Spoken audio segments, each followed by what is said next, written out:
as you can see, this is the official numbers that I highlighted from the report right now. So, given that said, let's go back to the report. It says right about here.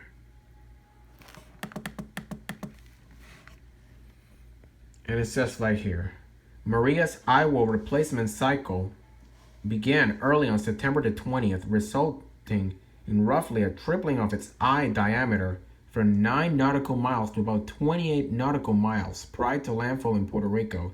This event was likely a major contributor to weakening, but also increased the aerial exposure of the island to the hurricane's highest winds.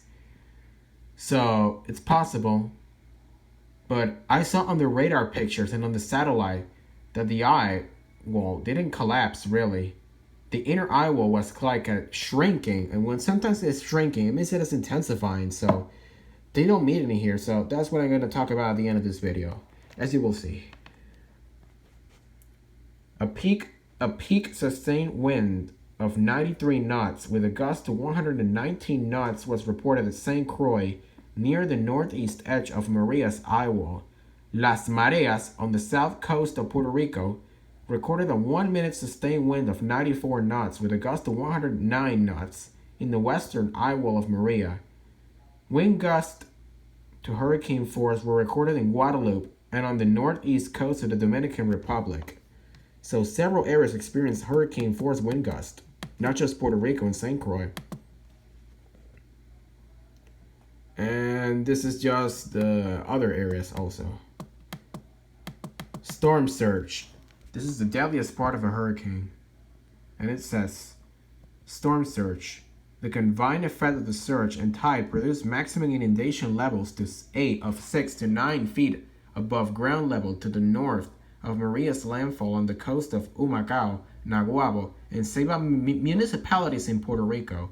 Figure 5 provides an analysis of maximum inundation heights along the coast of Puerto Rico and the U.S. Virgin Islands, and Figure 6 provides peak water levels recorded by tide gauges relative to mean high water.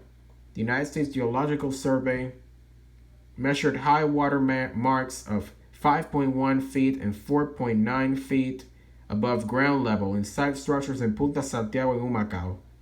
Another high water mark was surveyed at 9.5 feet above the Puerto Rico vertical datum of 2002, which converts to about 9 feet.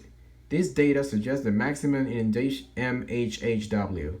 This data suggests the maximum inundation levels along the immediate shoreline were as high as 9 feet above ground level in these municipalities. Elsewhere along the southeastern coast of Puerto Rico, maximum inundation levels are estimated at 4 to 7 feet above ground level, primarily in the municipalities of Yabucoa, Maunabo, Patillas, and Arroyo. A Puerto Rico seismic network, TIGAC, at Yabucoa Harbor, measured a water level of 5.3 feet MHHW, which is the mean high water. But the sensor went offline for a period and may not have recorded the peak water level. And it's a little bit longer here. This is just about tides, rainfall, and flooding. In addition to its furious winds, the hurricane produced enormous amounts of rain on the islands over which it swept. Dominica experienced torrential rains from Maria with a maximum observed total of 28.8 inches. The rains caused serious flooding and mudslides across that island. Even heavier rainfall occurred in Puerto Rico, where one location had a storm total of nearly 38 inches. River discharges at many locations in the island were at record or near record levels. Severe flooding and mudslides affected most of the island, with the most significant flooding associated with the La Plata River. Heavy rains with totals of at least 10 to 13 inches also occurred in Guadeloupe and portions of the Dominican Republic, and these rains also likely led to significant flooding and mudslides. Tornadoes. 3 small tornadoes were observed by a storm chaser near Yabucoa, Puerto Rico, but these have not been confirmed by the National Weather Service in San Juan. So these storm chasers were probably Justin Brewer and Simon Drake. and then on and on and on. So let's go back to the pointing here, and let me zoom it a little bit higher. Let me go back, blah, blah, blah, blah. Sorry about that, guys. So let me just go back to the top of the page, and we'll talk about it. Okay, so let's go scroll the picture a little bit.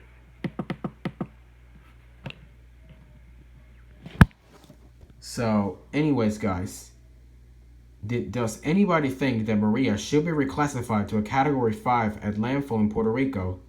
You guys can let me know in the comments below. But before I go, let me go to a radar picture. The radar picture just before like the eye that collapsed. Let me close a little bit. Let's go back. Let's just back to Google Chrome. Okay, it's opening right now. Okay, so let's go to YouTube right here. I think it's YouTube over here, maybe.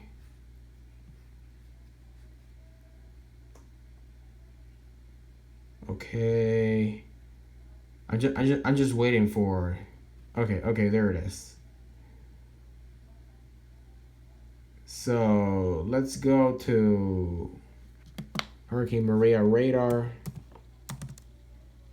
Hurricane Maria radar. Maria radar. No, radar loop. Radar. This is the one that I'm looking at. Come on, radar. Here we are. Okay, guys, so what I'm going to show you is the evidence as to it's possible that Maria could be reclassified to a Category 5 hurricane. Let's find it out. Let me zoom in the picture a little bit. There you go. So there's the hurricane approaching from the southeast. There's St. Croix over here. There's Puerto Rico's like right about here. Yabucoa's right about here. Vieques, the British Virgin Islands, Culebra is over right here. Look at the eye approaching. Look, it's just well organized. Look how it's well organized. But look what happens once it approaches St. Croix.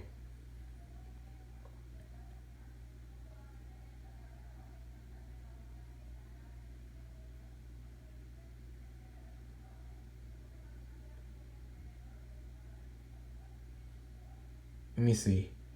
You see the same thing that I do?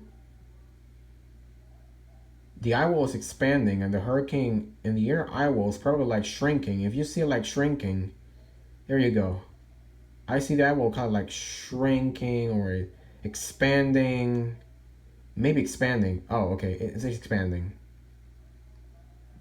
Let's just play it over again. Let me play it over again. Let me just put it over here.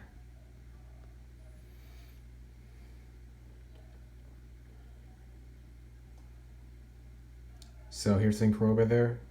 The hurricane is approaching from the southeast right now. There it goes. This is the level 2 reflectivity storm left from San Juan, Puerto Rico. Here's the eye coming in. Look at the eye. It's like, look at this small eye it has right now. It doesn't have a double eye wall. But look what happens once it hits St. Croix. Look what happens. 9 p.m., 10 p.m. You see the same thing that I do? It's expanding. Let me pause it just a little bit. Let me pause it over there. So,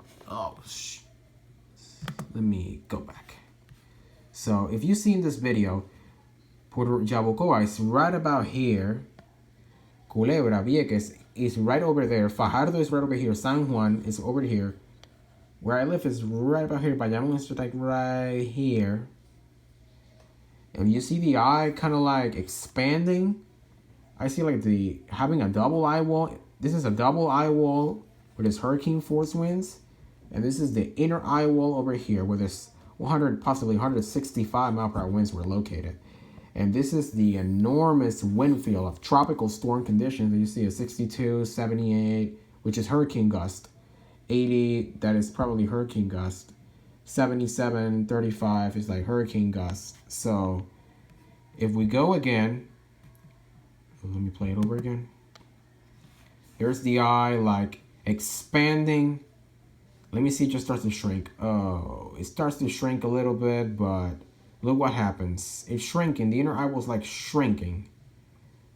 Yes. I see like the inner eye was like expanding. It shrank and expanding. Possibly could have intensified a little bit before landfall. And right about before landfall, it possibly could have weakened again. We just don't know.